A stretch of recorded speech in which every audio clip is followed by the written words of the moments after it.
हाँ जी, तो टपल को हमने बना लिया था। अब हम क्या करते हैं, 2 टपल्स को ऐड करके देखते हैं। तो एक है t is equal to 1, 2, t2 is equal to 3, 4। 2 tuple है? जी, बिल्कुल है। अच्छा, क्या t प्लस t2 पहली बात तो एग्ज़िस्ट होगा कि नहीं होगा? नहीं होगा तो क्यों और नहीं होगा तो क्यों नहीं? तो मैंने अज़्यूम कर लिया, आपने अपना आंसर दे दिया है। तो आंसर तो ये है कि होगा। जी, बिल्कुल होगा। आप बोलोगे सर क्यों होगा? जब टपल्स इम्यूटेबल होती है, तो न तो t में जुड़ सकता है, न t t2 में जुड़ सकता है। जी, बिल्कुल। t t2 में नहीं जुड़ा है और t2 में t भी नहीं जुड़ा है। दोनों में कोई ऑपरेशन नहीं हुआ। ऑपरेशन हुआ है t और t2 दोनों एक नए टपल में जुड़े हैं, जिसका में एलिमेंट है 1, 2, 3, 4। अच्छा, इस बात को हम कैसे वेरीफ़ाई कर सकते हैं? आईडी देख के तीनों की। आईडी ऑफ t क्या है? ये है। आईडी ऑफ T2 क्या है? सर ये है। और ID of T plus T2 क्या है? ये है। जो तीनों ही अलग-अलग है। अलग-अलग है इसका मतलब क्या है? तीनों टाइम में नई टपल्स बनी है, सेम टपल नहीं बनी है। अगर टपल नहीं बन चुकी है इसका मतलब नई टपल में कितने एलिमेंट डाले जा सकते हैं? जी, आराम से डाले जा सकते हैं। इसीलिए T प्लस T2 पॉसिबल है। हाँ, एक बात ध्यान रखने योग्य ज़रूर है। क्या ज़रूर है? T plus A is equal to T plus T2 same element है? जी, बिल्कुल। B is equal to T2 plus T same element है? जी, बिल्कुल। एलिमेंट अगर सेम है, पर फिर भी आईडी दोनों की अलग-अलग होगी, सेम नहीं है। आईडी ऑफ ए ये है और आईडी ऑफ बी क्या है? ये है।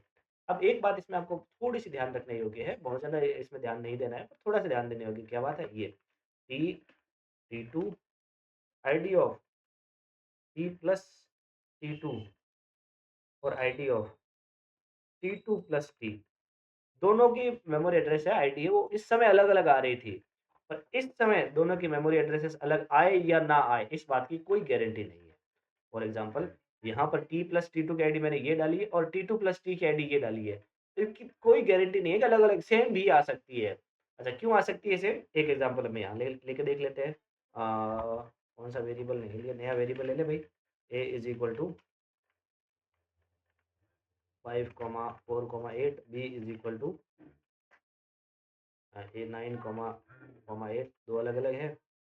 ID of a plus b और ID of b plus a दोनों के मेमोरी एड्रेस अभी सेम ही आ रहे हैं। अच्छा, इसका मतलब ये नहीं है कि a प्लस b नाम की टपल है, वही b प्लस a नाम की टपल है। वो तो है ही नहीं, हरगिज़ नहीं है। क्योंकि a प्लस b नाम की टपल ये है और b प्लस a नाम की टपल ये है। दोनों टपल्स अलग-अलग है, एकदम अलग-अलग है, सेम नहीं है। केवल एलिमेंट्स ही सेम है सारे, वो भी करेक्ट ऑर्डर में नहीं है। तो आईडी सेम आने का मतलब ये नहीं है कि दोनों सेम ही है, सेम नहीं हुई है। ये सिर्फ़ एक छोटा-सा क्या बोल सकते हैं जिसे हम मेमोरी का मैनेजमेंट है। मेमोरी का मैनेजमेंट क्या है? a प्लस b यहाँ तक जब a और b को मैंने इनिशियलाइज़ किया था, उसके बाद डायरेक्ट a प्लस b लिखा है। a प्लस b एक वो टपल बनी जिसमें a के एलिमेंट थे पहले, बाद में b के एलिमेंट थे, वो बनी। और क्या हमने उसे स्टोर किया? नहीं किया। अच्छा, क्या उसका यूज़ हुआ? नहीं हुआ। तो कहाँ बनी? ये मेमोरी में कहीं पर भी बन चुकी है। अच्छा, बनने के बाद हमने कोई ऑपरेशन परफ़ॉर्म किया? जी, बिल्कुल नहीं किया। जब नहीं ही किया, तो पाइथन सोचता है अगर इसका परफ़ॉर्मेंस है ही नहीं, इसको यूज़ ही नहीं किया, अब इसको स्टोर करके करूँ क्या मैं? तो पाइथन इस a प्लस b के मेमोरी रेफरेंस को हटा देता है।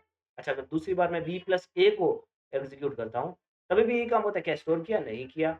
अच्छा, तो स्टोर करने के लिए कोई जगह ढूँढता है, तो कौन-सी जगह पे जाए?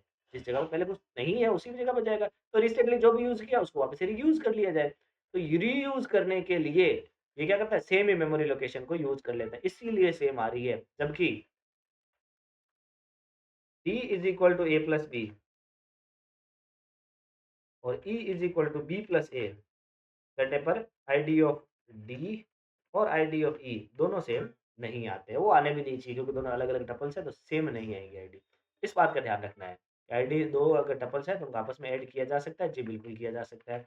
दोनों को इनवर्सली किसी भी फॉर्मेट में ऐड करें, आराम से करें, कोई बात नहीं है। पर ध्यान रखने योग्य बात क्या है? इनकी आईडीज़ अलग होती है, इसलिए ऐड होती है और अगर कहीं स्टोर ऐसा ही नहीं किया गया है, तो आईडी सेम आ सकती है मेमोरी के रेफरेंस के पार्टिसिपेशन से। है ना? बहुत ज़्यादा ध्यान देने योग्य बात नहीं है, पर फिर भी आपके माइंड में रहे कि ऐसा कभी हो भी सकता है। तो 100% गारंटी नहीं है। कब तक? जब तक असाइनेशन या कोई ऑपरेशन परफॉर्म नहीं ऑपरेशन परफॉर्म कर दिया, तब इस बात की 100% श्योरिटी बन जाती है कि अब जो मेमोरी एड्रेसेस आएँगे, वो अलग-अलग आएँगे, सेम बिल्कुल नहीं आएँगे। तो फ्रेंड्स कैसा लगा आपको मेरा वीडियो? अगर आपको ये मेरा वीडियो पसंद आया और आपने इससे बहुत कुछ सीखा है, तो मेरे वीडियो को ज़रूर लाइक करें, सब्सक्राइब करें मेरे चैनल को। लाइक करना बिल्कुल ना भूलें। Thank you everyone.